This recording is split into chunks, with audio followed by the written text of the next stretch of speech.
Ladies and gentlemen, dear colleagues, it is my pleasure and honor to welcome such a rich audience for today's panel discussion on the implications of the war in Ukraine for migration across the Prague Process region. The order of the interventions follows the following rationale. We shall start with the EU's response to the unprecedented mass displacement witnessed over the past 2 months, before looking at the situation of the millions of IDPs inside Ukraine. We shall then move to the migration implications of the war, but also the massive sanctions against Russia for the wider Prague Process region, before coming back to the practical needs and challenges in terms of reception and integration of Ukrainians. Finally, we shall conclude with outlining some possible post-war migration scenarios. Thank you all very much for being here together with us. I would like to thank you for the invitation to speak today in this very important meeting of this Prague process, which tackles a very important topic, which is very timely to be discussed also with our partners in the Prague process. As I am taking the floor first, I will try to set the scene by providing you with an overview of the current situation in the EU, with some facts and figures, and also the EU response to the crisis from a migration perspective. I will start by saying that the EU stands firmly by Ukraine and its people as they are facing this unparalleled crisis. We have continued to provide strong political, financial, and humanitarian assistance to Ukraine and its people. At the same time, the EU strongly condemns Russia's unprecedented military aggression against Ukraine. And since 25 of February, the EU has approved in 5 waves the largest ever package of sanctions targeting Russia's financial system, high-tech industry, as well as its corrupt elite. As concerns our area of activity, on 25 of February, we have partially suspended the EU-Russia visa facilitation agreement. And as a result, diplomats and other Russian officials, as well as business people, no longer have privileged access to the European Union. At the same time, the Russian ordinary citizens are not affected by this measure. Now moving to providing you with a situational picture, we are working very closely with our member states, our EU agencies, as well as international organizations, in particular IOM and UNHCR, to closely monitor the situation. And this work is taking place in the framework of what we call the EU Migration Preparedness and Crisis Management Network, which meets on a weekly basis and provides daily reports on the situation. At a higher level, the EU Council has activated what we call the integrated political crisis response. So there is also a mechanism to ensure a complete coordination EU response across all sectors, not only concerning migration. So I will give you an overview of the situation as of yesterday, because as I was mentioning, we have updates on a daily basis on the current situation. I will start by saying that we have more than 5 million people who have arrived to the EU from Ukraine, mainly in Poland, almost 3 million people, Romania, over 1 million persons, and then into Hungary, less than 500,000, and Slovakia, more than 300,000 persons. Just to tell you, only on 25 of April, we have had more than 46,000 arrivals only. Moldova is also one country which is heavily impacted. So we had more than 400,000 arrivals to the Moldova-Ukrainian border. However, most of the people are on the move, and in Moldova, it's, let's say, a bit less than 100,000 people who are staying there. We are not talking only about Ukrainian nationals. We also see that there are also non-Ukrainian nationals who have arrived from Ukraine to the EU, and the top nationalities are Indians, Russians, and Azerbaijanis. We also see that it's not only the countries neighboring Ukraine who receive people, it's also member states not bordering Ukraine who have arrivals, and more than 1.9 million have already arrived in member states who are not bordering Ukraine. We had up to now also more than 2 million registrations for temporary protection, and more than 20,000 people applying for asylum. We do notice that there is a movement back to Ukraine, especially in the recent days, as many Ukrainians are crossing also back the border to Ukraine. In terms of response in what concerns migration management, since the beginning of the conflict, the EU has taken a number of measures to help those in need and to receive everyone fleeing the Russian aggression with respect and humanity.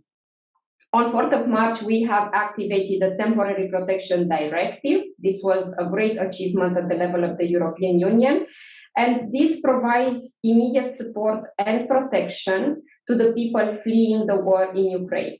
At the same time, on the 2nd of March, the Commission adopted operational guidelines for external border management so that we facilitate the border crossing at the EU-Ukraine borders. Moreover, in the Justice and Home Affairs Council of 28th of March, the Commission presented a 10-point joint action plan so that we provide an operational response to the situation. And this includes, first, the registration through an EU platform. Second, measures to coordinate transport of people arriving. Third, enhance the reception systems. Fourth, develop national contingency plans. Fifth, have common solutions to protect children. Sixth, have also a common anti-trafficking plan. Seven, provide solidarity to Moldova. 8, reinforce cooperation also with international partners. 9, address potential security implications of the war. And 10, ensure adequate resources and funding. And I will go into more details on the most significant topics of this 10-point action plan. I will start with the temporary protection. So the temporary protection should quickly allow displaced persons to enjoy harmonized rights across the Union and offer them an adequate level of protection. This includes a residence permit, the possibility for them to engage in employed or self-employed activities, access to suitable accommodation, the necessary social welfare assistance, medical or other type of assistance, and means of subsistence. In the case of unaccompanied minor, and we know that we have more than 11,000 unaccompanied minors in the EU, temporary protection should also further allow them to enjoy legal guardianship.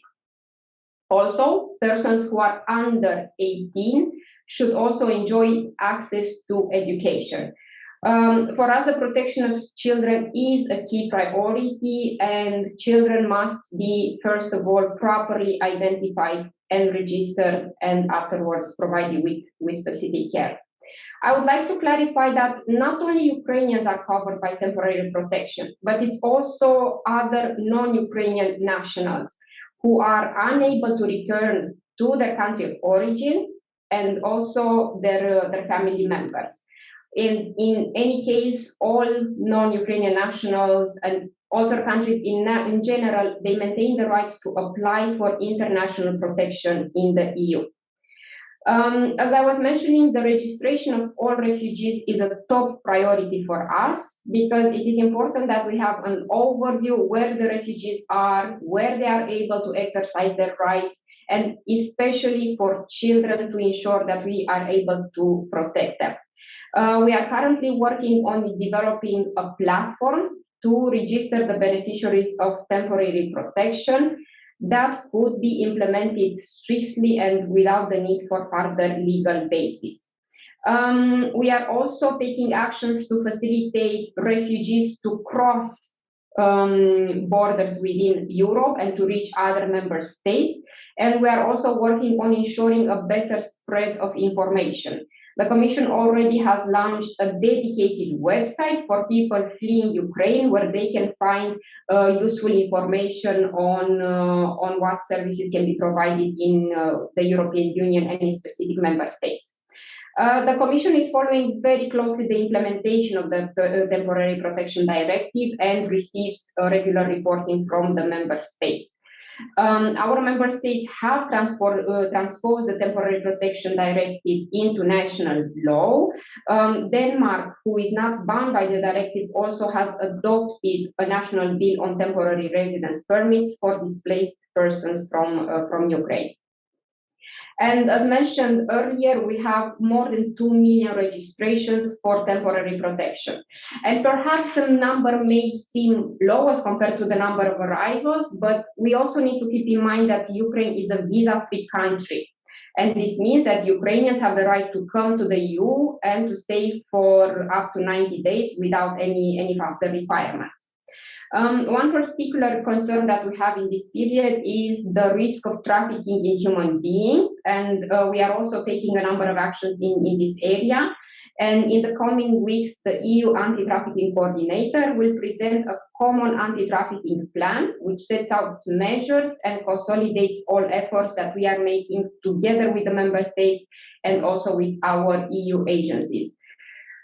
We are also providing significant support to our member states to deal with the current situation. Our EU agencies, the European Border and Coast Guard Agency, Frontex, our Asylum Agency, and Europol are already providing support to help member states with border checks, with the processing of asylum applications, or to detect possible security threats. I'm happy that we also have our colleague Eva Wickler today with us from the EU Asylum Agency, and she will be able to go more into the details of the work of our EU Asylum Agency. Another measure that we took for us to be able to properly ensure the implementation of the Temporary Protection Directive was to set up a solidarity platform. The solidarity platform brings together member states and EU agencies and works in complementarity with the EU Migration Preparedness and Crisis Management that I mentioned earlier. And it allows to coordinate the cooperation and the exchange of information among the member states in view of ensuring the implementation of the Temporary Protection Directive. The Solidarity Platform is collecting and examining the needs in the member states and coordinates the operational follow-up in response to these needs, in particular in what regards the reception capacity. The Solidarity Platform can also help to establish pathways towards non-EU countries that already host a significant number of Ukrainians. We are working very closely with our international partners, and in particular with Canada, the United States of America, and the United Kingdom, who themselves have also committed to set up legal pathways for people fleeing Ukraine. Canada has set up a scheme which doesn't have a limited number of places. The US committed to 100,000 places, and the UK committed to 150,000 places.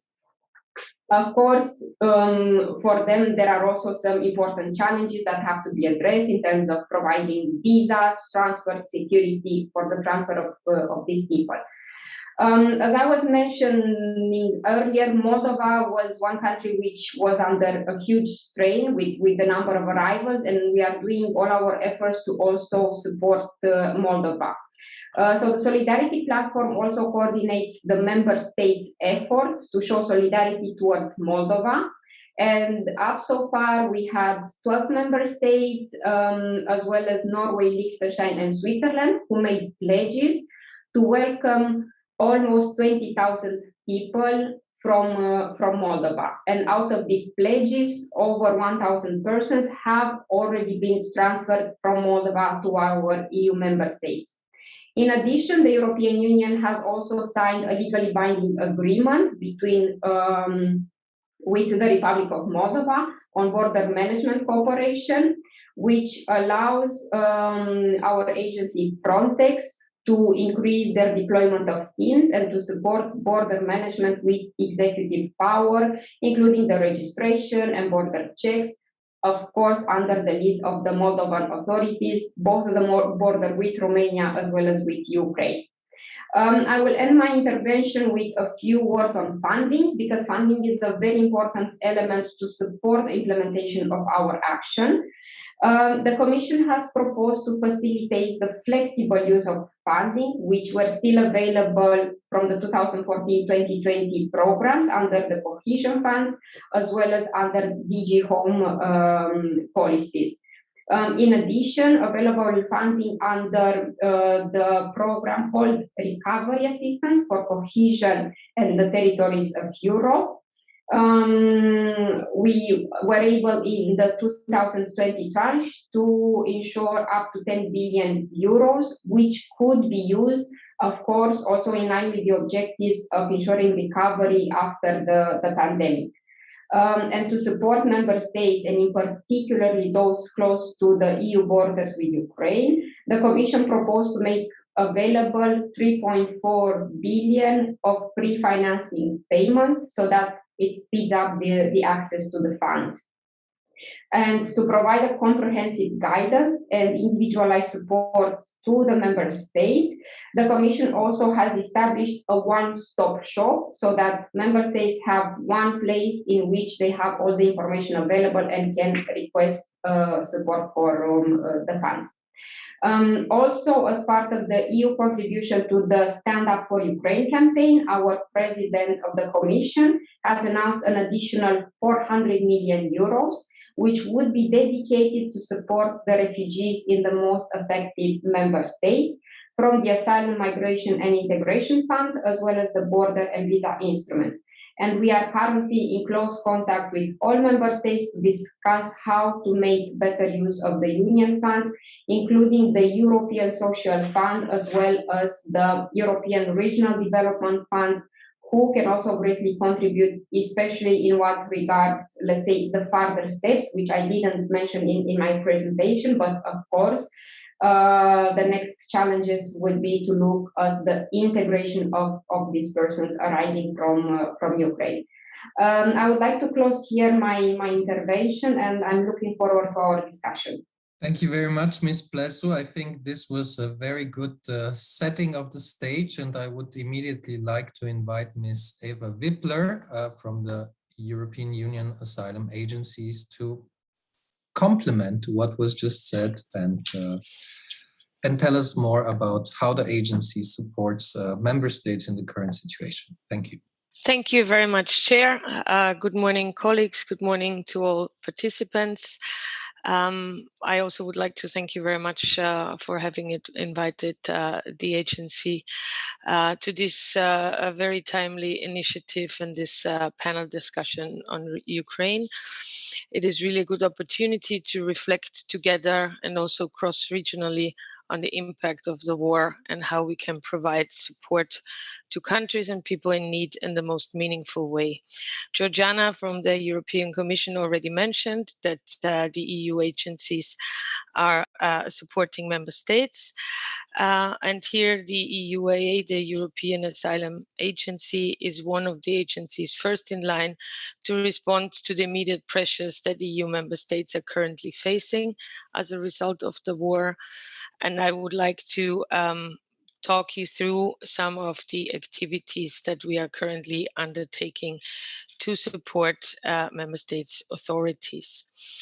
First and foremost, let me mention that the agency now provides operational support under operating plans to 9 member states, namely Greece, Italy, Spain, Malta, Cyprus, Belgium, Lithuania, Latvia, and Romania, and soon it will be 11. We have requests from the Czech Republic and the Netherlands as well. Most of these member states have requested the agency to support them in order to effectively implement the Temporary Protection Directive for Ukrainians, or also to support them with any other challenges that are stemming from the war in Ukraine. This is for the agency a critically important task.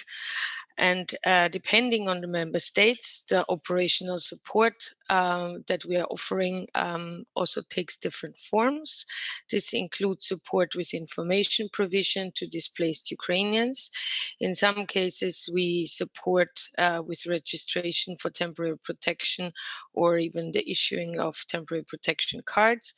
In other cases, we're there to simply ensure a smooth running of the registration for temporary protection by the national authorities. In other cases, we support with reception capacity in reception centers and also with contingency planning for reception of temporary protection beneficiaries. And we support also by providing interpreters. We carry out vulnerability screenings and we support also with voluntary transfers of beneficiaries of temporary protection to other member states. All this comes on top of the regular support that we are already providing to some of those member states' asylum processes and reception. So as you can imagine, but like everybody else here, we are working very hard to respond to member states' needs. And therefore, we are currently employing more than 900 experts and over 400 interpreters being deployed in all our different operations in member states. We also have as most of you know, a training and professional development center here at the agency, where we are delivering training sessions on temporary protection for both experienced and also newly recruited staff of member states authorities that are dealing directly now with this temporary protection directive. We also, or who are assisting Ukrainians in various capacities. We make sure that these people are properly trained to provide information, the right information to refugees, that vulnerability is being looked at. The communication with children is a different one than with grown-ups. The identification of victims of trafficking of human beings, all this forms part of training, of our training to member states authorities. When I now switch to the situational awareness, the agency also has an asylum knowledge center, and this center is responsible for helping to establish an accurate and up-to-date situational picture, as far as this is possible, of the impact of the war on asylum and reception in the EU. This we're doing, for instance, by collecting and analyzing daily data, which we receive from the EU plus countries on the number of the asylum applications and the number of the daily registrations for temporary protection by Ukrainian nationals. But as you can imagine, this is always a work in progress, and not all member states are always able to provide us with data on a daily basis. So we're very much dependent, when we are collecting this data, on the input of the member states. Let me just give you a brief overview. I think it also has been mentioned already by my colleague from the European Commission. But we have now counted more than 1.9 million registrations for temporary protection and other national schemes. This comes from reports from 23 member states.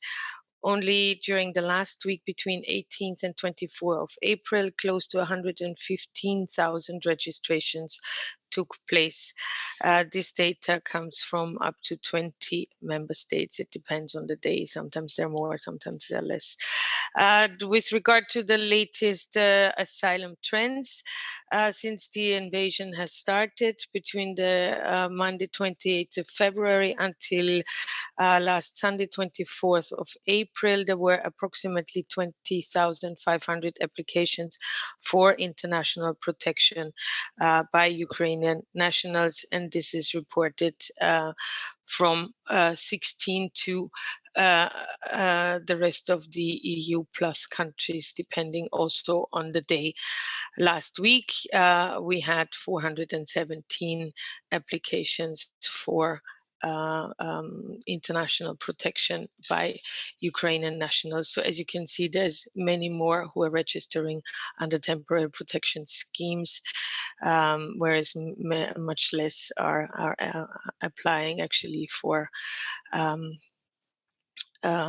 asylum. Apart from these analysis, which are all available also, by the way, on our website, we are finalizing together with some interested member states a prognosis of flows to the EU as part of our early warning and forecasting work. When we move now from the data to information, we also collect information on the measures taken by asylum authorities in EU plus countries to manage the influx of the people from Ukraine. This includes information on legislative measures, on entry requirements, the provision of temporary or national forms of protection, the establishment of reception capacity, and access to rights and services of the member states. These situational updates are available as said on the website. And we are also conducting a survey together with the OECD through interviews and questionnaires of migrants arriving from Ukraine, with the aim also to gather information on displaced populations on a more global level. We are also trying to facilitate cooperation between member states and give them guidance through the different networks that the agency has running. We are employing a network approach to exchange such information and best practices among the member states, where also some international organizations and non-EU countries participate as observers. We have a reception network that met, of course, to discuss the impact of the war with regard to reception capacity in the EU.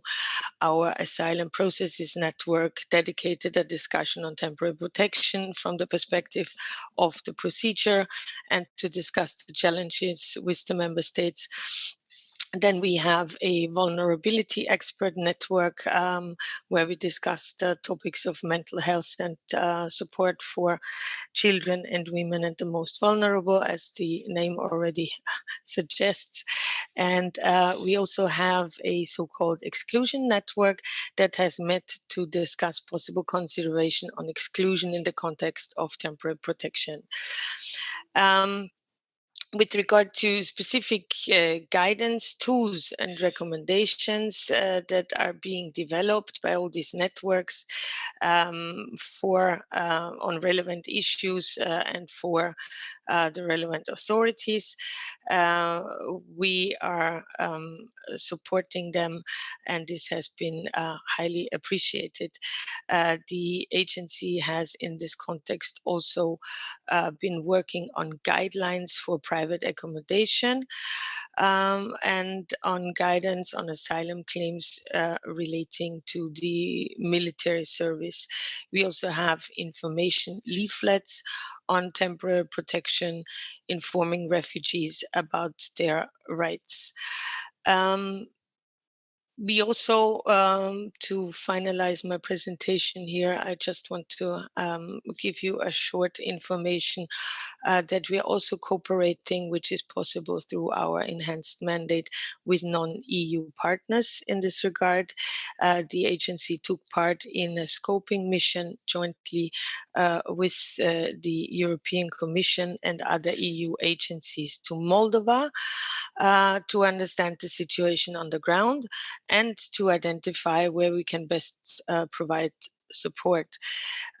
We are now working on possible support to the operational cooperation between the member states and Moldova, especially with regard to transfers of displaced Ukrainians from Moldova to EU member states. There, in particular, we will be supporting in the provision of necessary information in the context that seems to be particularly required also by the displaced people themselves. The agency also has facilitated a couple of meetings with our Western Balkan partners who have approached us for support regarding the implementation of temporary protection systems, and most of the Western Balkan countries have triggered national temporary protection mechanisms now for people fleeing the Ukraine. And since they were keen to align with the EU approach and share good practices, we are offering information sessions and trainings to our Western Balkan partners. Lastly, I would just like to thank you again for being here, announcing that the agency will also take part in the senior officials meeting, where I'm sure we can continue these very important reflections. Thank you very much. Thank you very much, Eva. I think it's impressive to see how many actions both the Commission and the agencies have undertaken in such little time. And of course, yes, we are facing an unprecedented situation and challenge, but it's overly positive to see what is happening on the ground. I would now like to move on to Volodymyr Panchenko, who is based in Ukraine and who will update us on the situation of internally displaced persons inside the country. And once again, their number is even greater than that of refugees. And thank you for your presentation. Dear colleagues and participants, you see at the picture that during 2 decades of March, 600,000 left Ukraine. This is from 50 to 100,000 a day. Now the situation is changing and people return. You see 30,000 return home. So sometimes it is the same number of people coming out and coming back. But those who come back create new humanitarian challenges for the government, and people will need support to reintegrate into their communities or found suitable communities. Mostly people reside now in western part of Ukraine, as you know, and the population there is more than doubled. People feel lack of livelihood opportunities sometimes and affordable accommodation in the host communities. And IDPs also return to care for family members who stayed behind. There is an administrative and technical trap. The state has to overcome these problems. You see that only 10% of displaced persons are registered. This is around 50,000 on average in each region. The second trap is institutional. The income of IDPs is decreasing, and the war continues, and the savings of IDPs are running out, and more people need to ask for assistance from the government. You see that financial support, immediate financial support in cash is needed by 56% of people, and also there was a problem of money excess, which is now has been solved by the government, 23%, and also people need clothes, 22%, and also food, around 20%.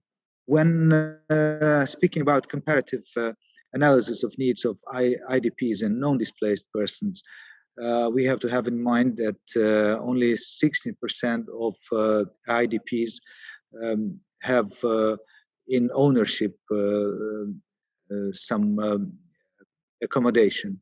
91% of non-displaced persons own housing and apartments. This is a tradition in Ukraine. Speaking about what the government can do, immediately after the war started, the government started the support program, e-support. 2,000 hryvnias for each adult and 3,000 for a child, and monthly payment of 450 hryvnias to families who adopt migrants. And also the program, which has now been stopped, is 6.5 thousand hryvnias offered to the companies who employ migrants. And also, you know about the program of 2.2 thousand hryvnias from the United Nations Agency on refugees. Now, the third problem is the infrastructural problem. Even many houses remained undestroyed happily, but the habitat itself was ruined, and this makes it impossible to return. Now, last week, with the start of shelling on electricity and other utilities by the Russians, clean water and electricity become a problem. For example, Mykolaiv and other southern cities, and also small towns. So the need of temporary housing is crucial today.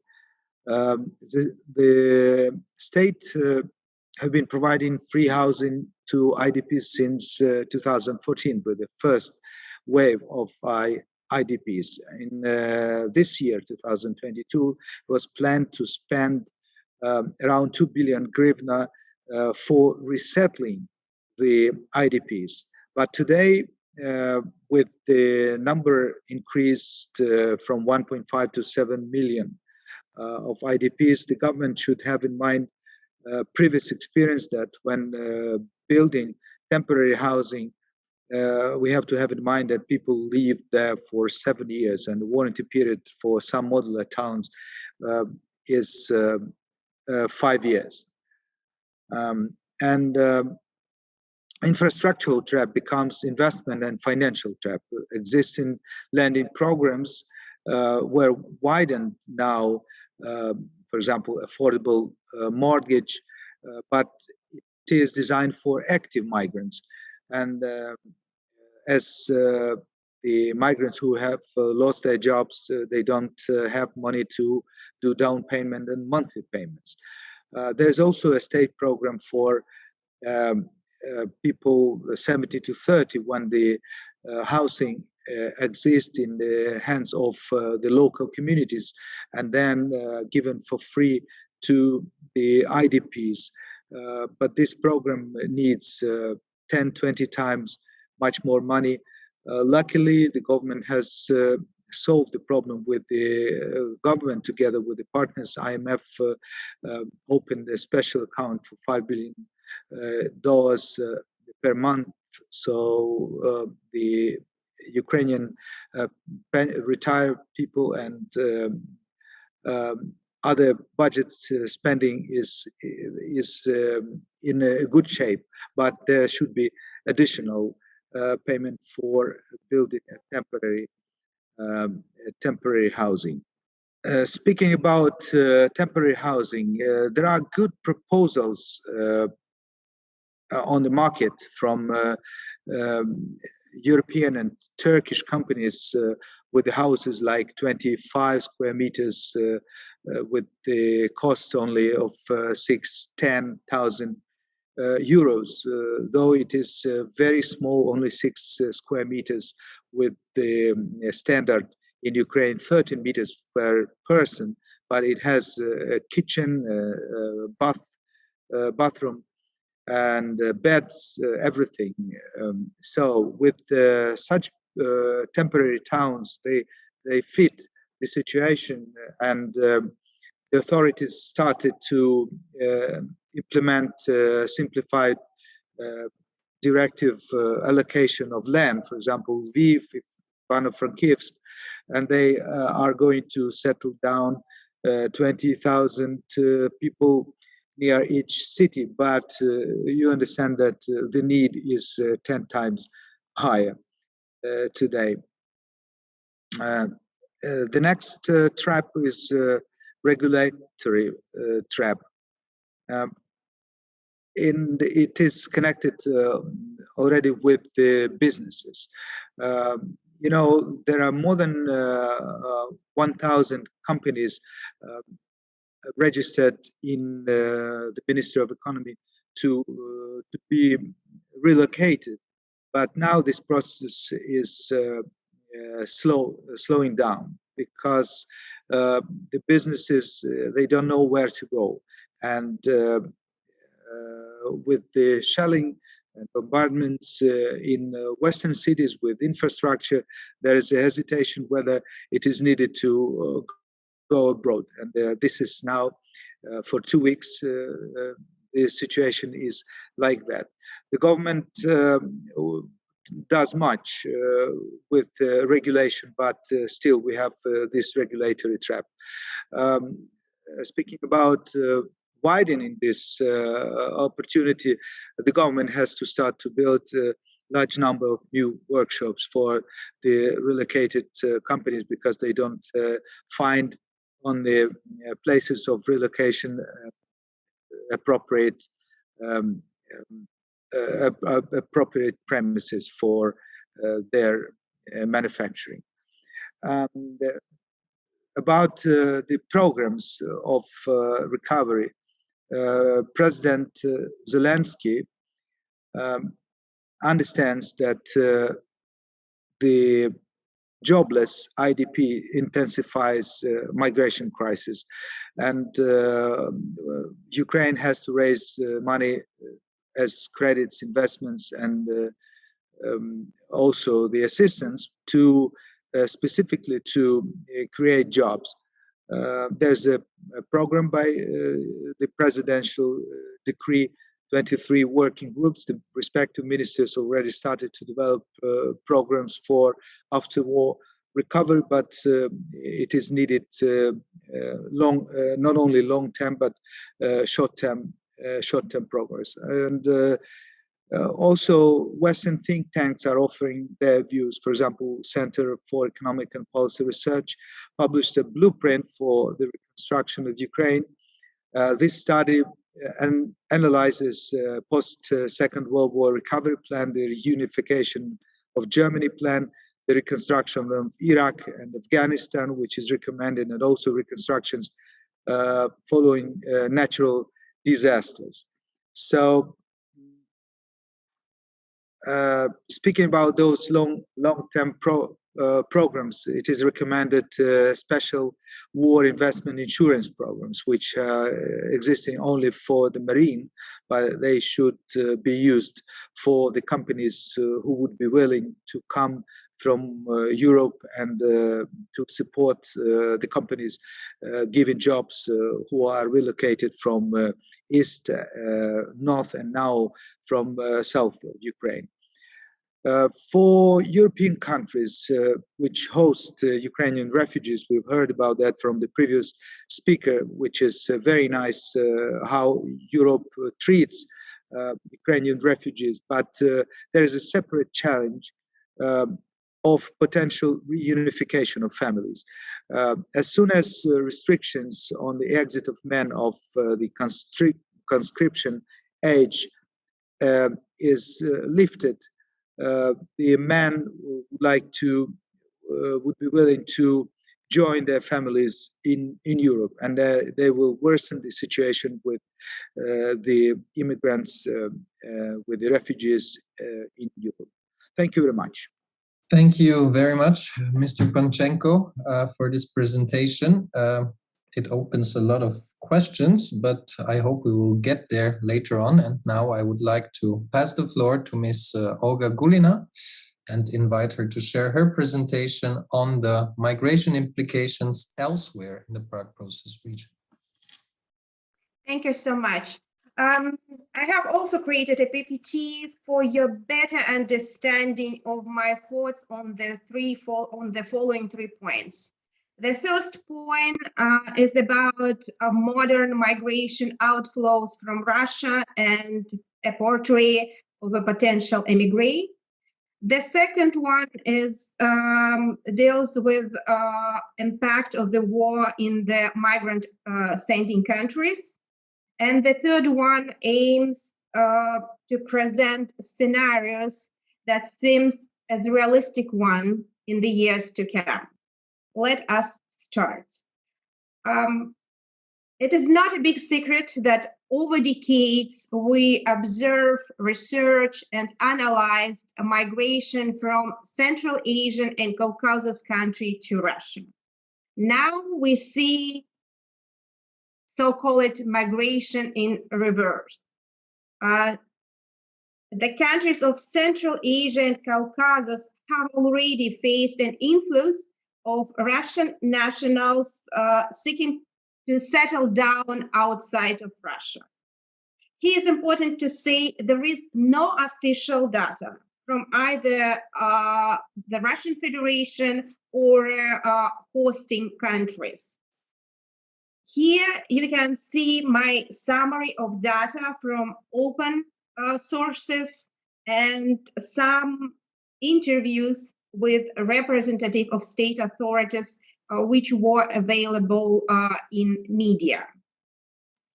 According to my understanding and my estimation, it would be right to say that 260,000 up to 340,000 of Russian nationals left Russia and settled abroad since the war broke out.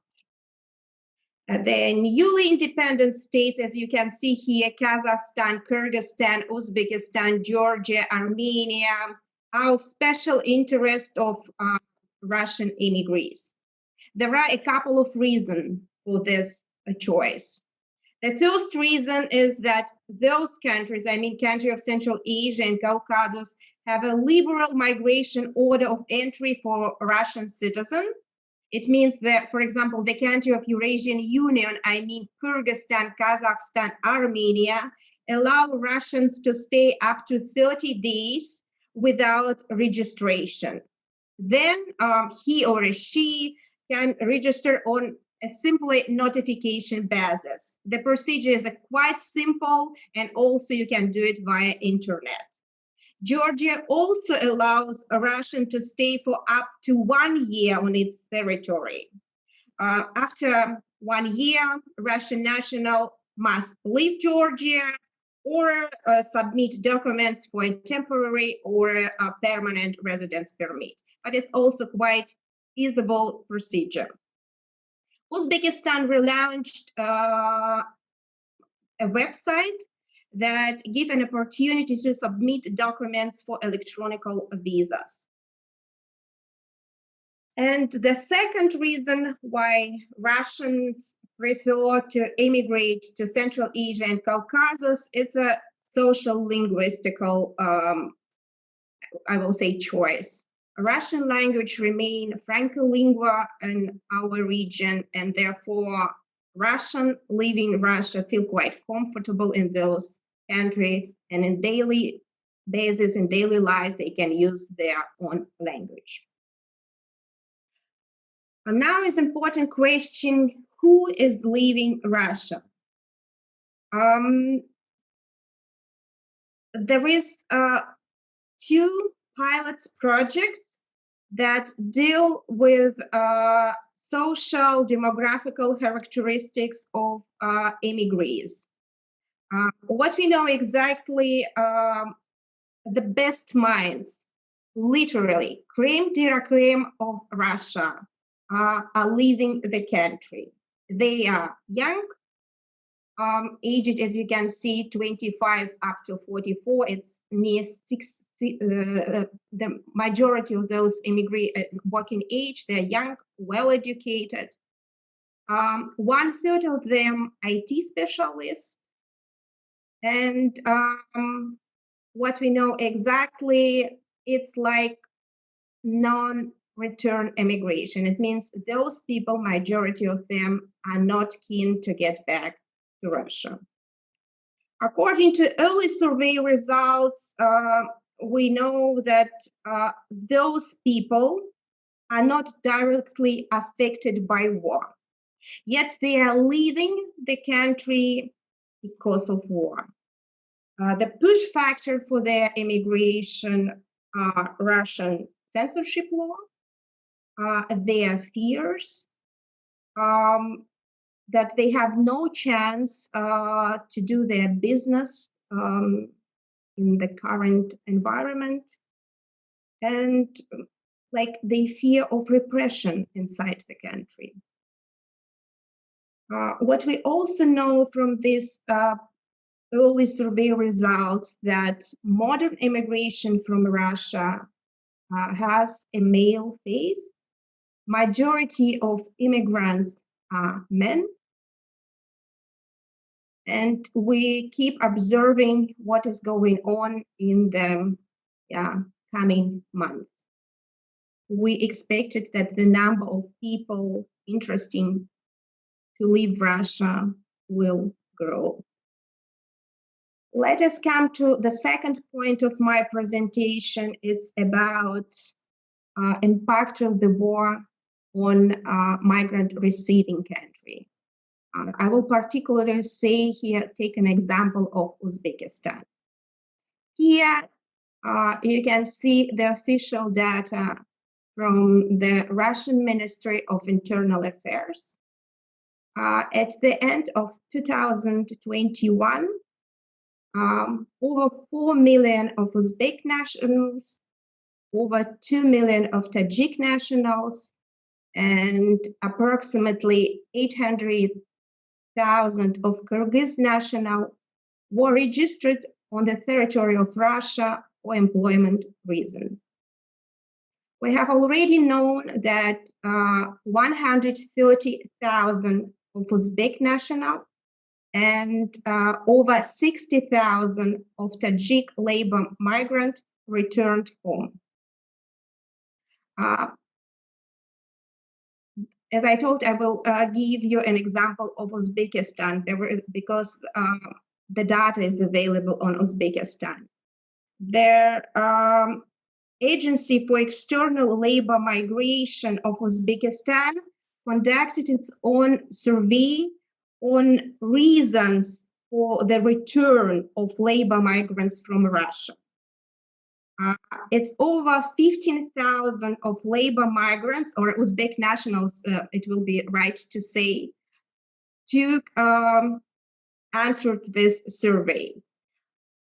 And we know that every 5th of them already lost their job in Russia.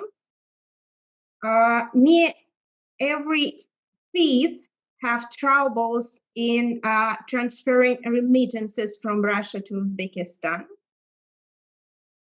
And 24%, it means near every 4th or a 5th Uzbek national said they did not plan to return to Uzbekistan, but might consider this option only if they lose their job.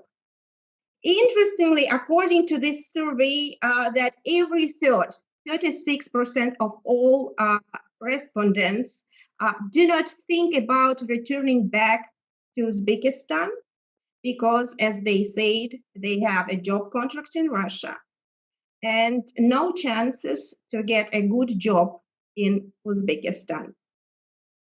Before I am going to come to my last point about scenarios, I would like to say that a couple of days ago, the Uzbekistani Institute of Macroeconomics Research published a policy brief.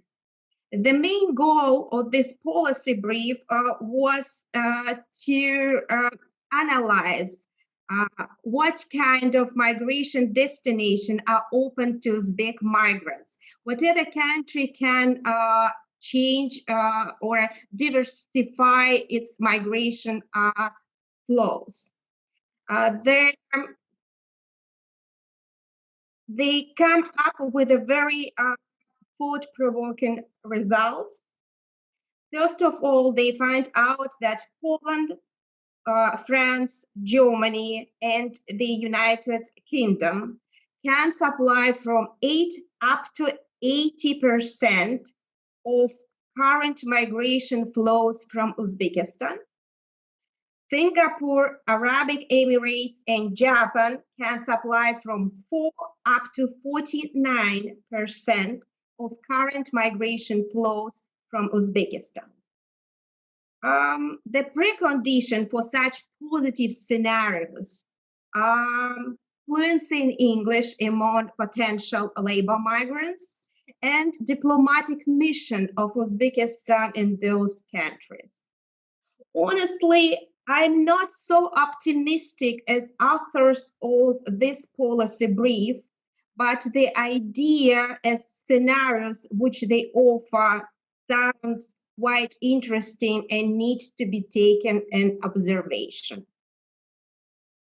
The last main point about scenarios, what is going to happen in the nearest future. It is clear to me that scenario back to the past, or how I'd call it here, back to the pandemic past, is not realistic.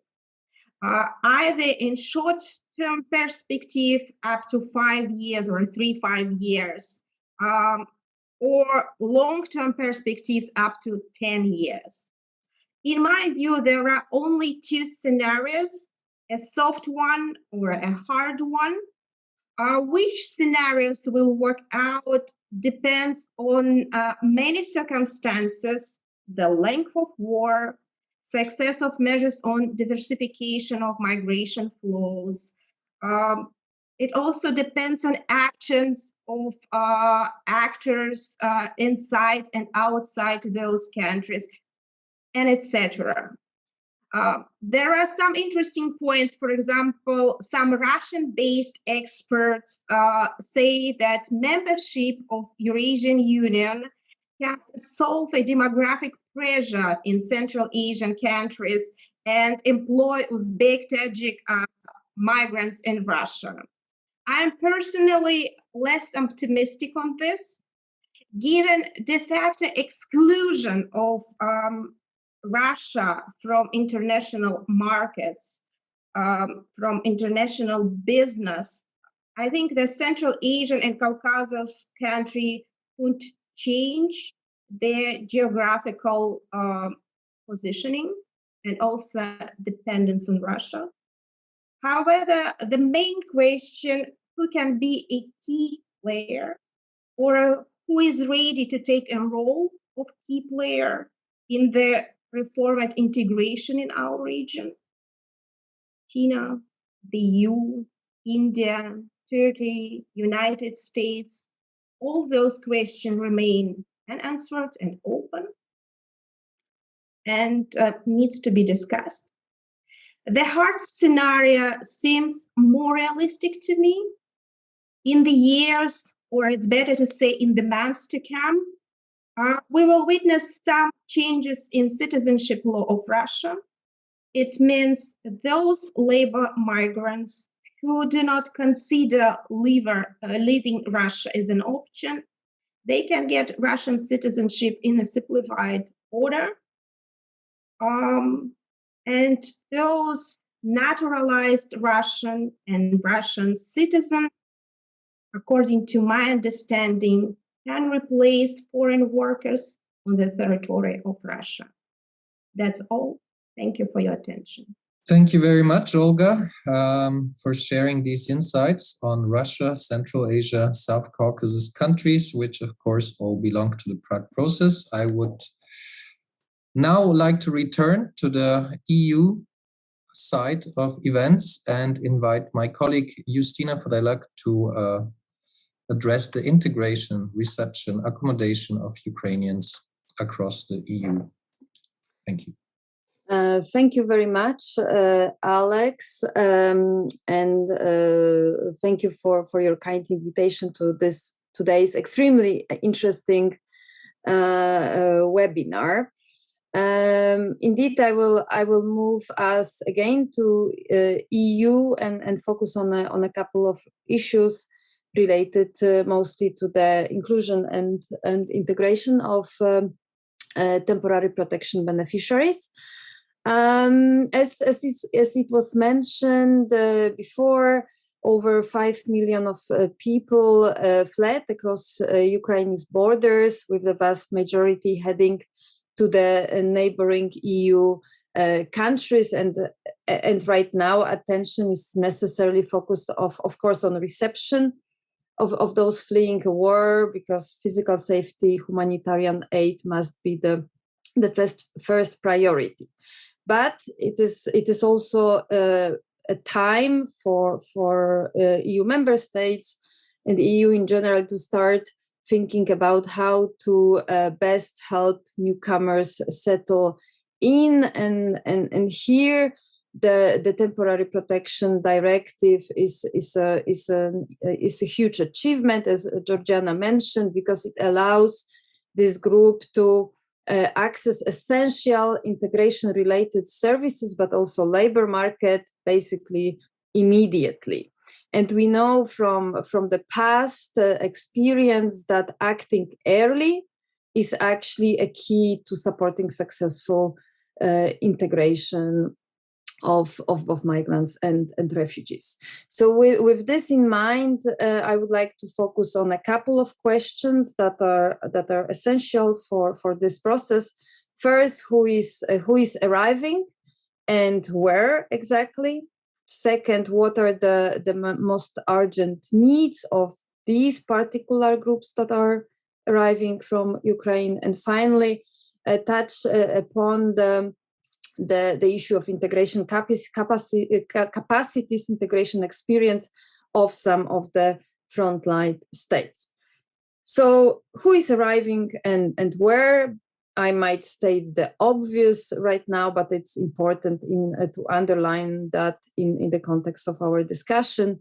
So it's largely women, children, as well as elderly men who are currently entering the EU. And for example, in case of Poland, women and children actually constitute 90% of registered temporary protection beneficiaries. What is also important is that many people now arriving have networks, strong networks in particular EU countries, and they are moving to join them. It's not only frontline countries, but also Denmark, Germany, Czech Republic, Italy, or Spain, where that have actually considerable Ukrainian communities, and such networks are really critical source of help. But at the same time, those with limited social capital, the number of those with limited social capital is also noticeably growing. What we see, especially in the case of frontline states, that refugees go mostly to the biggest cities, or they prefer to stay close to the border, anticipating potential return. And actually, yesterday I checked that in case of Poland, 2/3 of all Ukrainian nationals, those that fled after war, but also those who migrated before, live in 12 largest metropolitan areas. So for example, Warsaw and Krakow, they constitute around 20% of population. So demographics, networks, destinations they choose, these issues influence the settling in process to the large extent. And let's move now to this urgent needs, and I will just name a couple of them. So what is critical is accommodation and housing. This is a really crucial aspects of the process, because without a place to live, no one thinks about work, no one thinks about school. So what we observe is that neighboring countries have moved to ready reception spaces. Many rely on hotels, guest houses, and these facilities are particularly important for newcomers without family and friends. What is indeed remarkable is that the private sector and private citizens are stepping up to offer flats. But while these options are critical in the first days or weeks, the scale of arrivals in case of some countries is putting a huge pressure on the local housing stock. So many cities like Prague, again Warsaw, reached their capacities a while ago, and there is a growing need to start discussing the internal redistribution mechanisms. What is important in case of housing accommodation is that a number of frontline countries indeed have limited number of affordable and social housing. Therefore, authorities try to better use pool of private accommodation. For example, Slovakia, but not only, is providing financial support to private persons, tourist facilities, accommodating refugees. However, these solutions that are listed are far from being sustainable. And that's why the housing that's from my perspective, the most urgent need that needs to address. And here, what can be done is actually referring to the past experience from past arrivals, where actually many innovative measures were tested that they can be potentially scaled up. That includes co-housing initiatives, subsidies, incentivizing mobility, and so on and so on. So current situation that is very challenging, hopefully will spur new, sometimes radical ideas on housing. And then another quite urgent need that should be addressed is also related to demographics, to the profile of people coming, because we observed the debate about potential for labor market integration, and Andrea, I'm sure, will cover that in detail. But what I wanted to highlight in this context, that many newcomers are really sole caregivers of their children or parents, and without care, actually the care might be really the preconditions for entering labor market and becoming self-sufficient. So the care issue is, I think, together with housing, something that should be addressed as soon as possible. And related to that is, of course, integration of newcomers into the education system, and that the scale actually points to a massive implications for school system in the middle of school year, actually.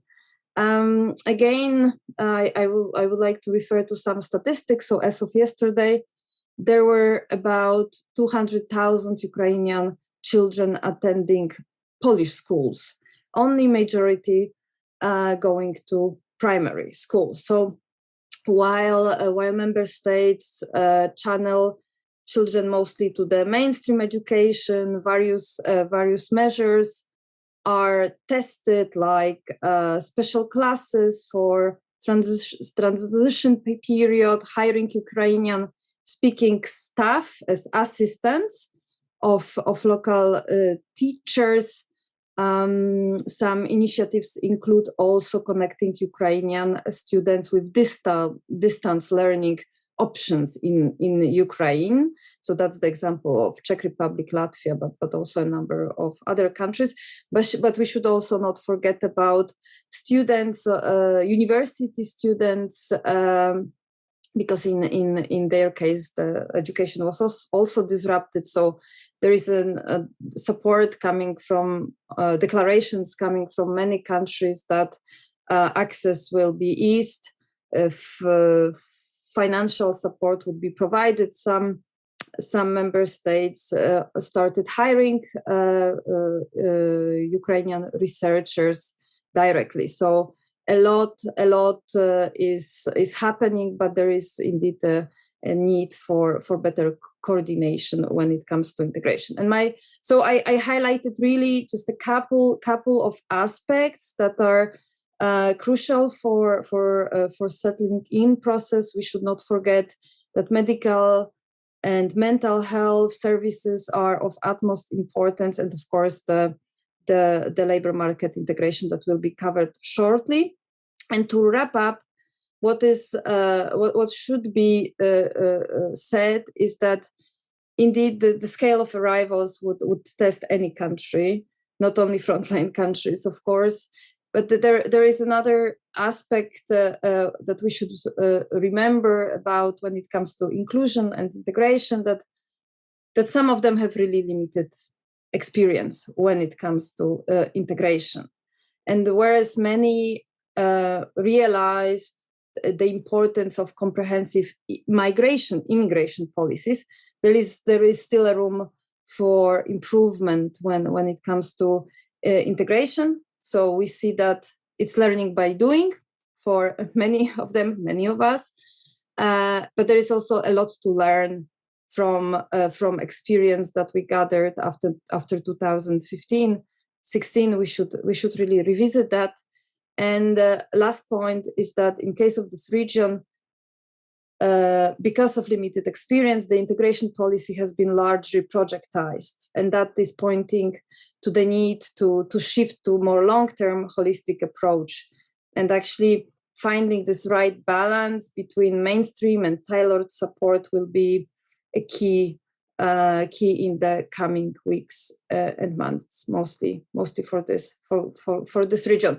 Thank you very much. I will stop here, and I'm sure Andrea will perfectly complement my intervention. Thank you, Justina. And yes, I would like to pass the floor to Andrea and just ask him to complement your intervention. Thank you.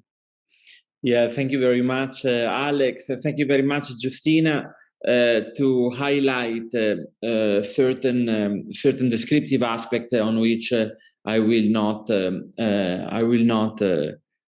go again. I think that my impression is that we have two key points of observation when it comes to the integration in our part of the world, the EU and specifically the Prague Process countries. Well, the first one is the one linked to the moral obligation of managing a livelihood of refugees' inflows. And this, as Justina correctly pointed out, is characterized by several factors of uncertainty. So there are many things that not only we don't know, but also the refugees themselves don't know. And this is, as I will explain, mainly related to the duration of prospective refuge. The other one on which probably, I can humbly give my contribution is the demand one. The refugee crisis is acting in the EU labor market, which is since long, but more and more, in a state of severe shortage, with unmet vacancies in all sectors and across all segments of the occupational ladder. So when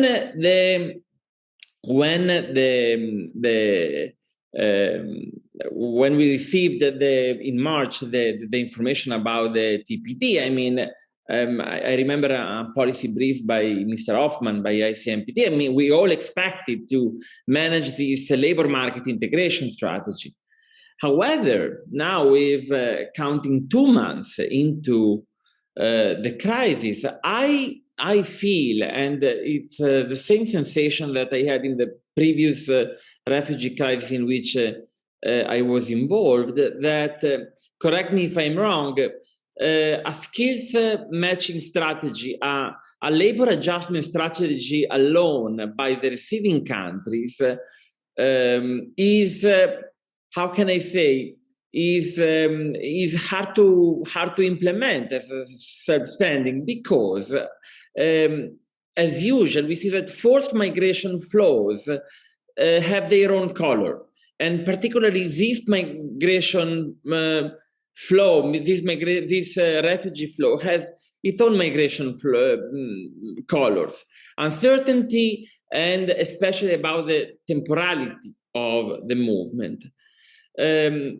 Then experience from the field. I'm leading now an EBRD project on labor shortages in the EU countries. So I have exposure to sectoral councils, to enterprises, asking them what do they feel, and somehow there is a willingness to engage into employment by Ukrainians. How can I say, lower than expected, but my radar is mainly focused on Romania, Hungary, and the Southern European countries. So probably people on the prime labor market, so Germany, Austria, France, and the Nordic countries may have a different point of view. But I mean, a limited willingness to engage into employment, as Justina was pointing out. Family networks, critical, very important. They are leading the secondary movement. So the movement from the first country of welcoming to the receiving country. Specifically, I was exposed to what is happening in the center in Rimini, in northern Italy, which is the biggest hub of reception. So mixed bag of I don't want to in-camping policy with host communities, mainly with this huge Ukrainian community in Italy. Again, no labor inclusion if there are not the preconditions. So as Justina pointed out, we are talking about accommodation. We are talking about all these we call it post-arrival services in labor migration, but I mean here it's really an integral part of the equation. And somehow, I mean, also talking to private employment agencies and sectoral councils, there is a feeling by employers that who is shouldering the risk of potential mismatches. So if we hire somebody who is not I mean, qualified to work or proved not to be a good match, I mean, who is shouldering the risk? Because if you are recruiting somebody from the local market, an Italian from the local market, I mean, you can say just, okay, that was not a match. But if you recruit an Ukrainian refugee, probably a woman with accompanying children that came on purpose for getting this employment and it does not work, who is shouldering the risk? And this is, I think, a key point in future labor market integration strategies. Now, let me move to the country of the Prague Process on which I am more attached, which is Hungary. We have, but first of all, I mean, we have new evidence from a labor market observatory that in high-end manufacturing, the PPP level wages in Hungary, in Hungary for skilled workers are, I don't want to say on par with Germany, but they are catching up. So we are expecting also returns to Hungary, and also Prague Process countries will become competitive. So That's something new emerging after the COVID crisis. But when it comes to this first movement to Hungary, especially of those coming from Transcarpathia, we are witnessing through the hub center of the Order of Malta that there are many returns for mainly two reasons.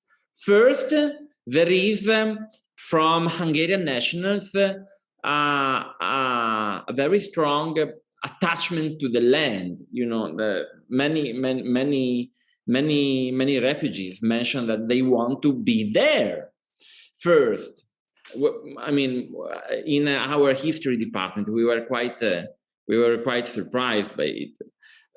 The second point is that many refugees left behind family members in need of care, mainly the elderly, and for this a return was pressing.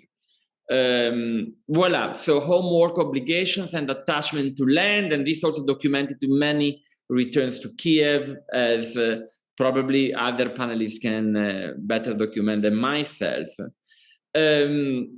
Now, Italy and Germany, here there were employers' organizations that moved quickly to get to mobilize the Ukrainian workers, not only for high-end manufacturing, also using the harmonization on the ESCO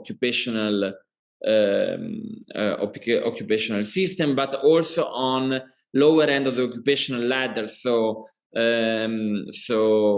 animal husbandry, agriculture, construction, and other sector characterized by low-skilled vacancies, but also to labor markets in which the worker benefit from a European labor code in terms of protection. Now, I don't want to take too much time. I just want to say that this perception by employers that Ukrainians want and are likely to go back home soon make it difficult to find what the European employers are looking for, which is tenured matches for a structural labor shortage. And for this reason, I think that, but I'm not qualified because I was too young, observers from the findings of the Yugoslav refugee crisis in the second half of the 1990s. However, let me conclude that I think that the key variable from my point of observation, which is the one of employers, is the management of the temporality of this refugee flow. Alex, back to you. I know that there are many interesting contributions. Thanks for giving the chance to share what I see from the field. Thanks a lot, Andrea. I must admit that as a moderator, I've greatly failed with time limitations for the speakers, which means that our Q&A and discussion will be very short afterwards. But now I would like to immediately pass the floor to Frank Duvel for a bit an outlook into the future and some post-war migration scenarios. Yes, good morning, everybody. Lack of time makes my task even more difficult, presenting a 10-page data-rich paper in 5 to 10 minutes. So I'm looking at post-war scenarios, and last year in November, I had prepared forced migration scenarios for the case of a Russian invasion. Then my worst case scenario became reality. Unfortunately, I got the numbers fairly right, about 10 million I predicted. And the method, and that's why I mentioned that, was to take the 2014 displacement patterns as a precedent. So the local economy in the Donbass was ruined. Almost 57% of the people were displaced, only 12.5% returned. And then I apply this to the territories affected by the current invasion. The actual numbers, of course, deviate because on the one hand, men are prevented from fleeing, whilst the proportion of people fleeing the oblast under attack is higher than in 2014.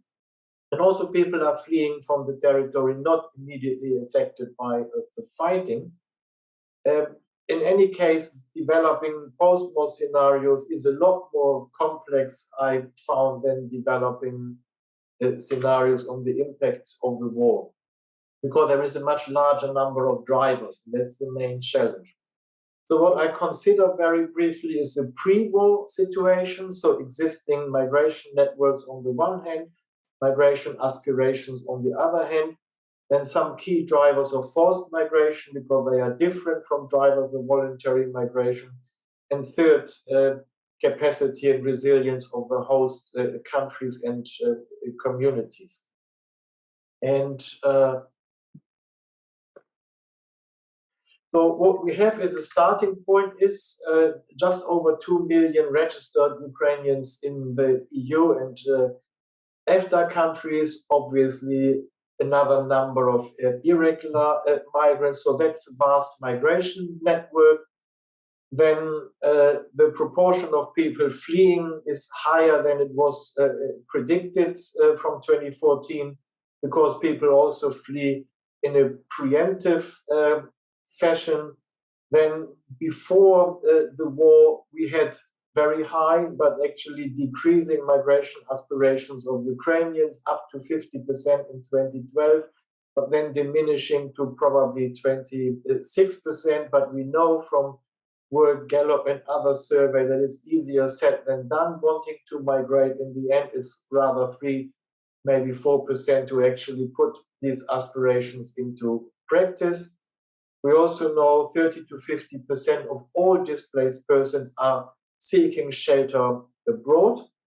This is maybe increasing because the more people we have in the government-controlled areas, the more people are squeezed in free Ukraine, the more would want to leave.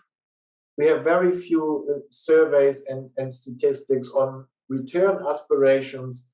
Could be up to 93% of IDPs, could be up to 90% of those in Poland, could be as few as 32% of Ukrainians in Germany.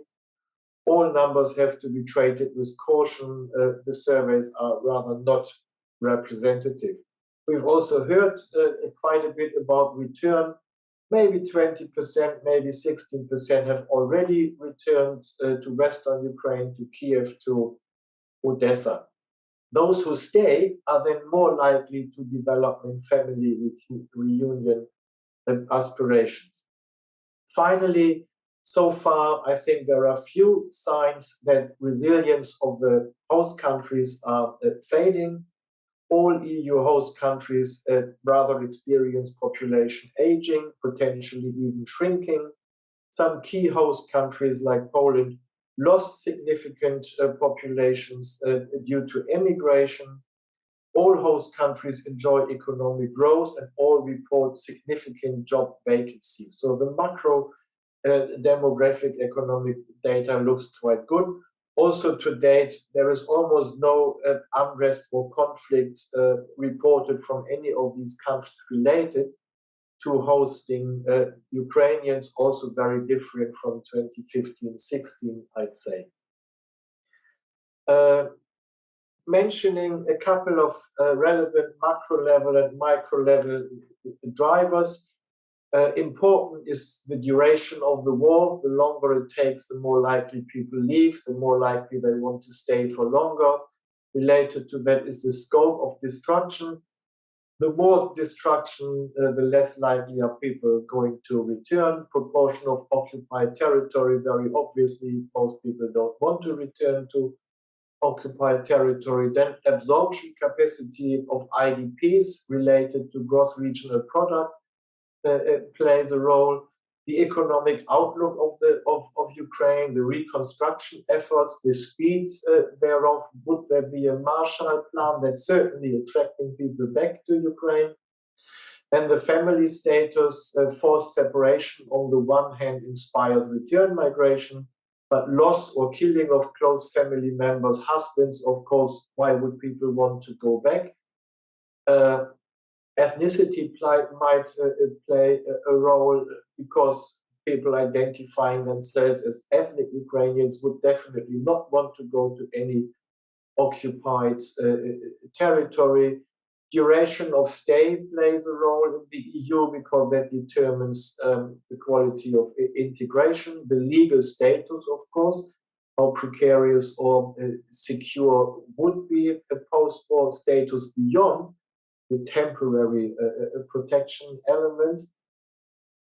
Quality of integration to host community, labor market, housing, all that plays a role here.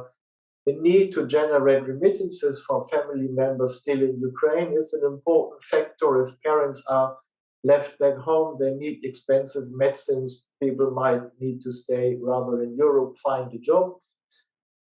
Perception of the future of Ukraine, more rosy, more skeptical.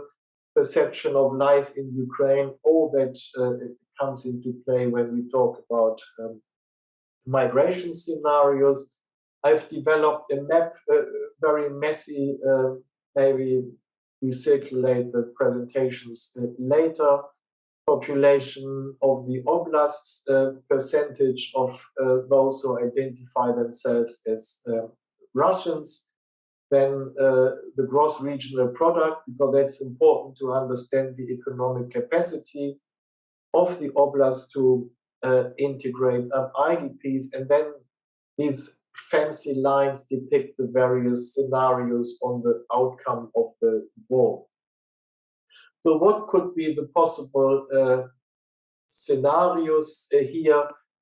Russia could be defeated, retreats completely, so that would be the pre-2014 scenario.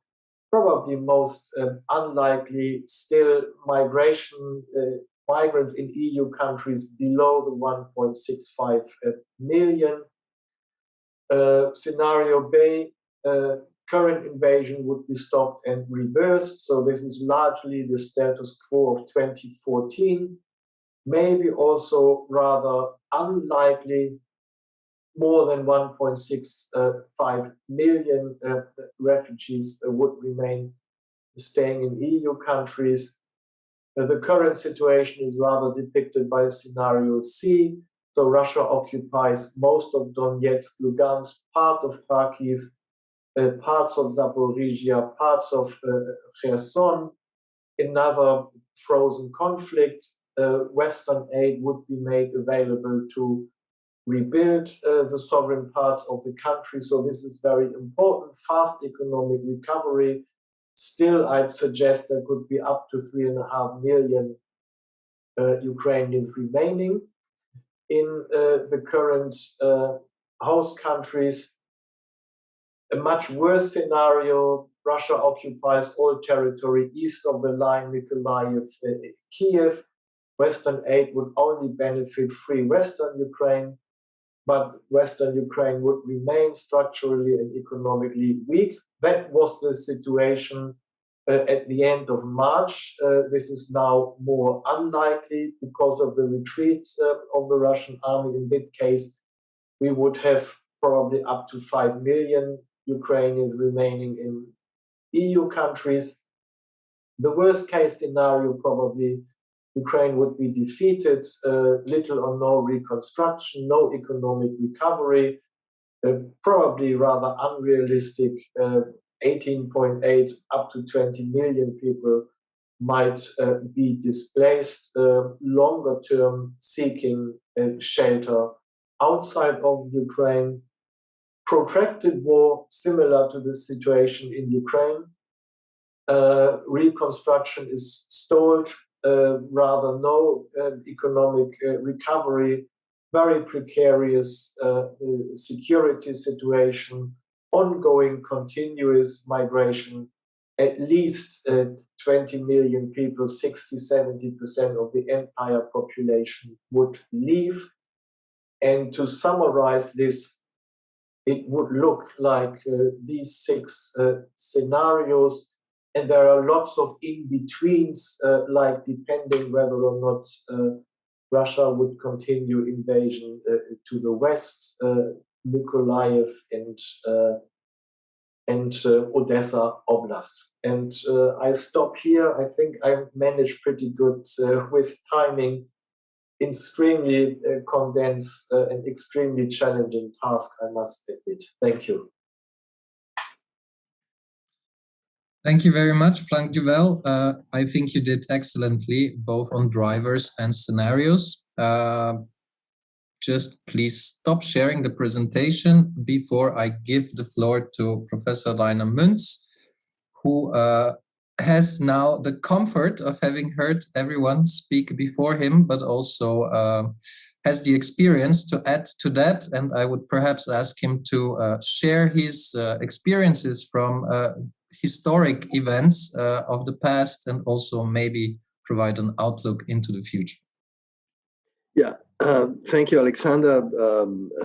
Hello to everyone, and congratulations to the presentations that we have heard, substantial. And when I relate to what Frank has just said, you see the huge uncertainty linked to what is going on. Historical examples are, as we know, the conflicts in Afghanistan, in Syria, and a few others. Difference being that there you have an internal civil war, whereas the situation in Ukraine can not be described as a civil war, because we have an external foreign military force invading parts of the country, although there might have been some support among a few Ukrainians living in the Donbass and Kuzbass region. But it's not a civil war. I think that makes a big difference between, say, the cases of Syria and Afghanistan. If we use the Syrian blueprint, we see that there it took about 7-8 years until about 50% of the total population were either internally displaced or had left the country and found protection or some sort of protection elsewhere. Now, I think there's 4 populations of concern, the largest one being Ukrainians being either internally displaced or having left the country temporarily, or some probably for good. Then we have third country nationals in Ukraine who have left and who have a lesser status in the EU, but the comfort of having a country they can always return to, which is a difference here. Then we have Russians who have left. We heard about this earlier today, Russians who have left their country, a couple of 100,000. And then we have third country nationals in Russia, or dual citizens, leaving for economic reasons. Because the economic repercussions are not only felt in Ukraine, but also in Russia, which will most likely reduce the demand for migrant labor, which has implications for the Central Asian countries from which migrant labor to Russia has been recruited traditionally so far. Now, the question that we are having from the European side is how to deal with the people who are coming. We're offering them protection, temporary protection, which means a year plus maybe an additional 12 months, 24 months, something like that. And the question is, to what extent do we want to integrate these people, and to what extent do we want to prepare them to return? This is partly our own choice, and this is partly in the hands and the choices, depending on the choices of people we'll be making. This fully depends on what Frank has just elaborated on, the continuation and outcome of the war, and then the question what territory will remain under the control of the government in Kiev, and whether for whom there is return alternatives and possibilities, and for whom there is not. But it immediately raises questions that need to be addressed. For example, do we integrate children coming to Europe into Polish, Czech, Hungarian, or Austrian and German curricula? Or do we help them following a Ukrainian curriculum? Just to give you an immediate example here on the issues. Now, if the conflict would become protracted, or if there would be some kind of cold peace, you can expect a secondary movement of the men and fathers left behind in Ukraine that will be joining their wives and children, who have, which is, as we know, the predominant group that has come from Ukraine these days. So this is, how you say, in parallel to what we have seen from flows from Iraq and Syria, where we first had, but it was the opposite, young males coming. And then after 2017-18, we saw family reunion, basically bringing women and children from these two countries to Europe. So that's, I think, the questions that we are having beyond, I mean, just the sheer numbers. And they are dependent on scenarios on which we have little influence. So it's important to understand that there's lots of unknowns, and we have to take political decisions, despite the fact that there is this high degree of uncertainty. I think that's a big challenge for policymakers. We have already heard, and I think rightly so, that the situation in some countries is not sustainable. I mean, the housing situation and the labor market situation in Poland cannot shortly absorb 1 or 1.5 million people additionally. Situation is easier in countries like Germany or Portugal or Austria that have just taken in 1 to 5% of the total Ukrainian refugee population, whereas in the case of Poland, they are close to 40% when you compare to the 5.2, 5.3 million people who have left.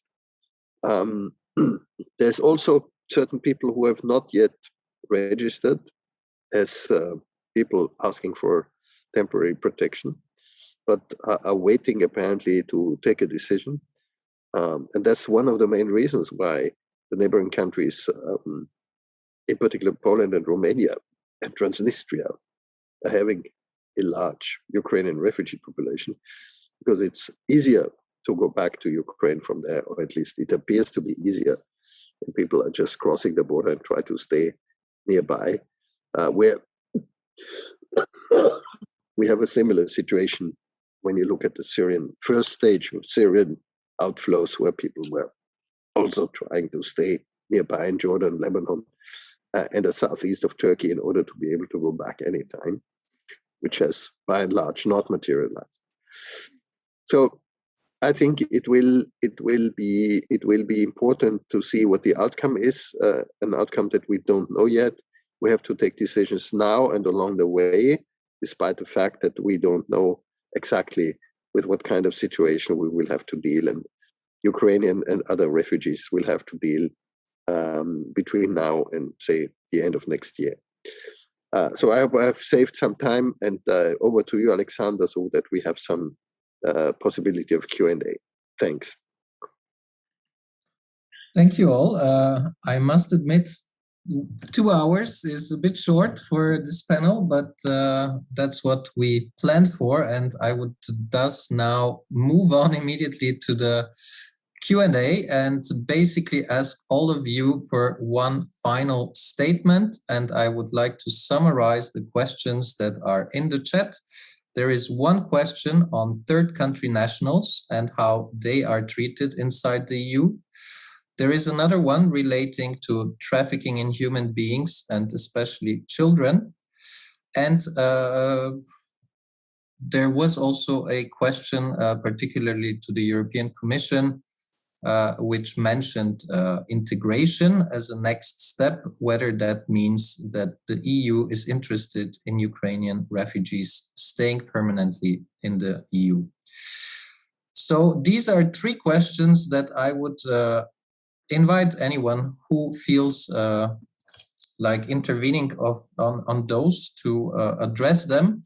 More generally, I would invite you to also react to the presentations of the other panelists and to give your final remarks, and all of this within a minute or two. And I would like to this time start perhaps in the reverse order and keep Rainer on my screen and ask him for his answers to the questions, but also reactions to other presentations and final comments. Yeah, for demographic and labor market reasons, probably many EU countries would have an interest in integrating Ukrainian citizens, many of whom are well trained, despite the fact that having children that do not speak the local language, always creates an additional integration burden. On the other hand, it's the question whether this is in the best interest of Ukraine, because probably Ukraine would need the best and brightest back home if Ukraine is to be rebuilt as a sovereign and independent nation in the future. Concerning the third country nationals, I have already alluded to that. If these third country nationals did not have refugee status in Ukraine or asylum requests in Ukraine, these third country nationals have the possibility of going home, even if this is not, a pleasant outcome. But many of them were students who probably cannot continue with a Ukrainian curriculum. And if they are labor migrants, the question is whether there is probably their jobs might not reappear immediately. So that's my point of view. That this is the only reason why these people can, whether it's possible to treat them differently, or some of them differently. Thanks. Dank u wel. Over to you, please. Feel free to address all these issues. Yeah, thanks. Similar point. Ukraine is in a very sad situation, almost torn apart between Russia and EU in terms of population. It's depleted of its populations at a point in time when after 2014 the outlook of Ukraine was rather positive. So whilst I understand the sort of discussion on integration and long-term perspective of Ukrainians, I also very much understand concerns of a country depleted by its people, which would want them to go back. And it all depends, I think, on the reconstruction efforts, on some kind of a Marshall Plan, which would offer another sort of positive outlook, attracting people back to Ukraine. Thanks. Thank you very much. Andrea Salvini, your final comments and reactions. Well, I have not much more than what Rainer and Frank said before. What I feel is that 2 hours is not enough, and probably, if we could find a way to continue to exchange thoughts in some ways so that we share on this situation which is on the move. Also, I think that it's very interesting to understand how to manage the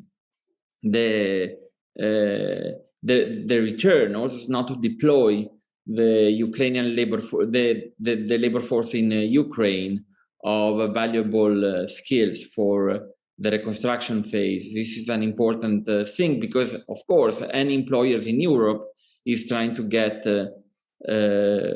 people who are, let's say, better off in terms of education and skills. Thank you, Alex. Thank you very much. Justina Frelak, your final comment. Yes, thank you. I would like to actually quote the title of ICMPD next week conference. It's called "Nothing is more permanent than the temporary." And I think it's very good and actually fitting our discussion. And I think that this thinking about temporality should really not stop us, in my opinion, in thinking about inclusion and in integration, because we can also think about this win-win situation. Because if someone is integrated into labor market, his or her qualifications are recognized, can capitalize on these skills, can expand them. So then he or she has better potential to rebuild the country.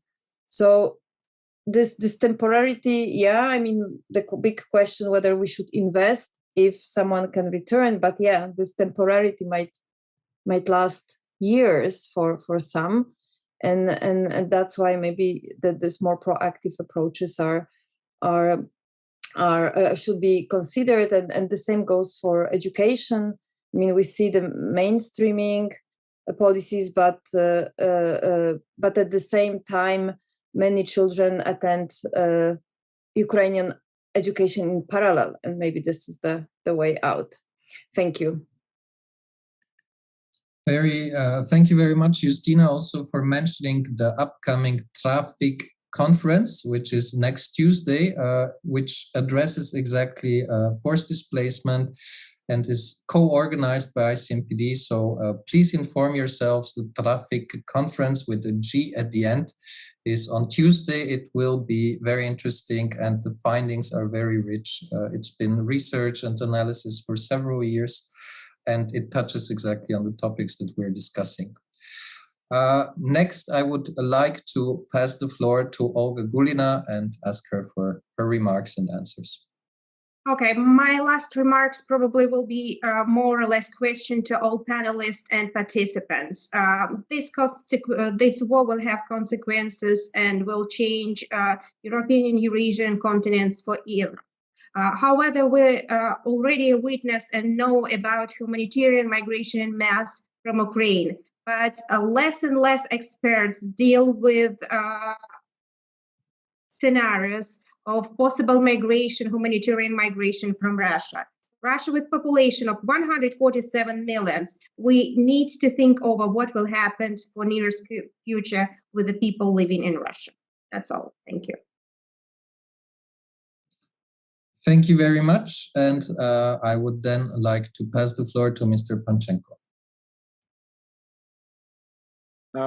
Thank you for invitation, and thank you, Mr. Duval, for your reports. My suggestion is that nevertheless it is shocking for the public. I believe that will be with the figures which you announced only briefly, but still we have to share it in Ukraine, which is not clear, and there are wrong expectations, for example, to get 500 billion to 800 billion dollars for recovery plan, which is not to happen. So there should be the demographical and immigration part should be included into considerations of economic plans, because still we do not have them such sharp as we see it here. And thank you for the conference. Thank you very much, Mr. Panchenko. And I would pass the floor to Eva Wippler to react to the questions and presentation. Yeah, thank you very much. Also for me, it was very, very interesting, even though, as mentioned by many of the colleagues, a very troublesome subject. And I think along these lines, we will continue and enhance our support that we are giving as an agency to the EU member states, because it will be key in the future that this spirit of solidarity will persist. There is one concrete example that I have been giving before on our guidance on private accommodation, which is for various reasons, as we have heard, an important part of reception, and our guidance will be available as of May, so basically as of next week, which we hope will also help member states to accommodate people. And more on a general line, we will have to continue to provide sufficient reception capacities and integration measures, because also what has been mentioned here almost by everybody, this is unfortunately a situation that will stay here for a long time. Thank you very much.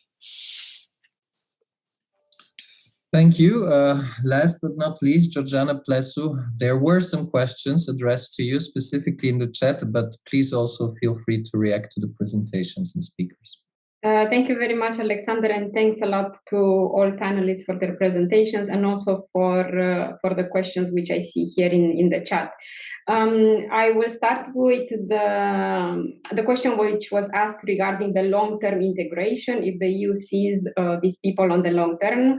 I would like to clarify, as Rainer also mentioned, the temporary protection is for 1 year. And of course, there is the possibility to be extended depending on how the situation evolves.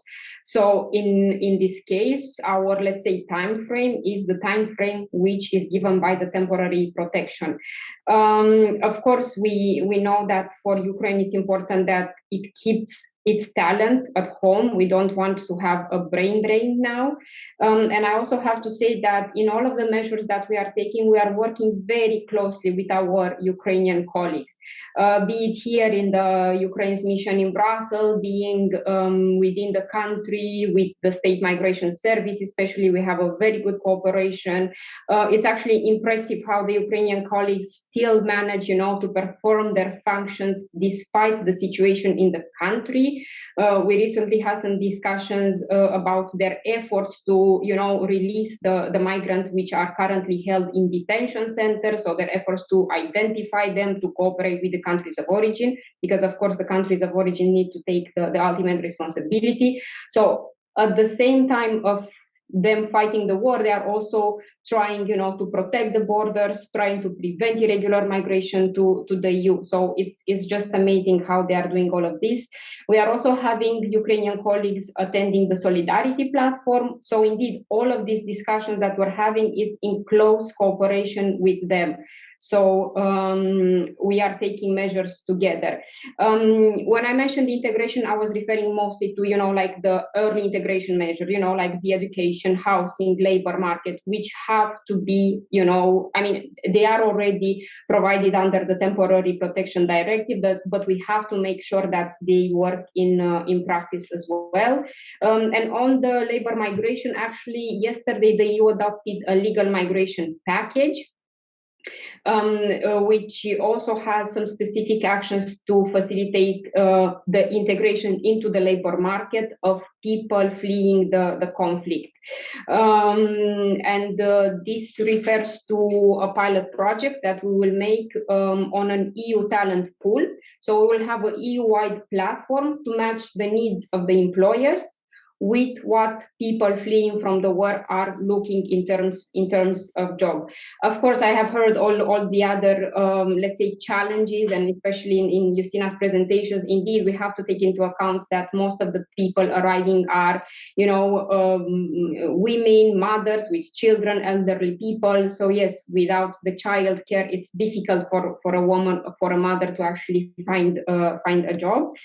But indeed, we are doing our best on that. It was also mentioned the issue of trafficking in human beings. As I mentioned, we are intending to put forward an action plan, a joint action plan, and this would cover different measures from prevention, awareness, so that potential victims are fully aware of what are the risks of trafficking in human beings, protection of the victims, also measures related to the investigation and prosecution, so the cooperation between the law enforcement authorities to follow these cases and to properly investigate and prosecute them.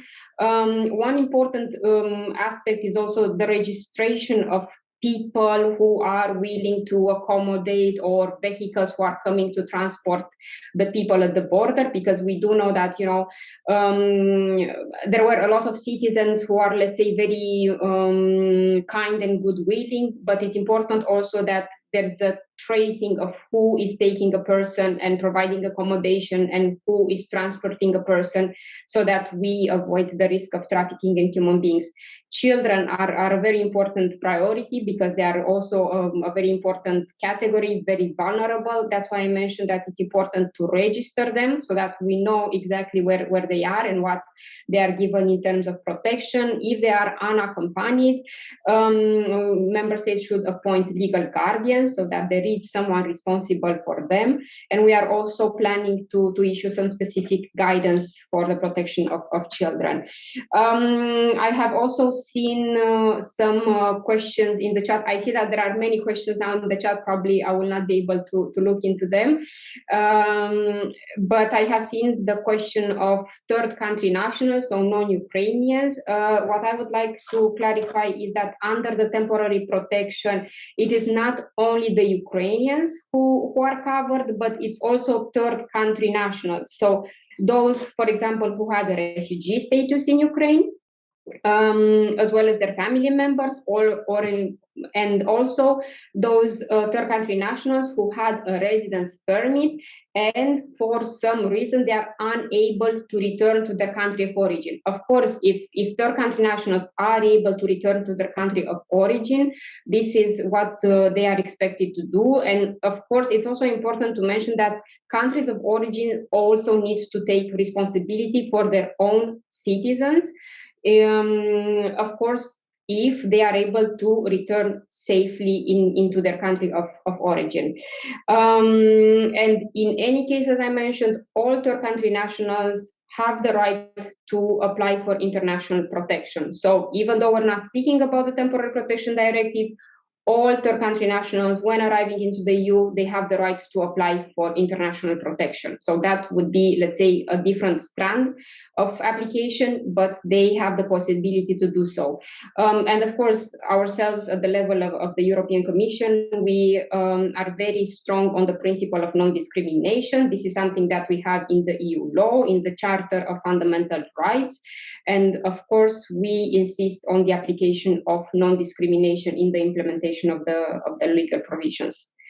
I would end here. Indeed, I found that probably 2 hours was not enough to cover this vast subject, but I found that we had very rich and good discussions. Thank you.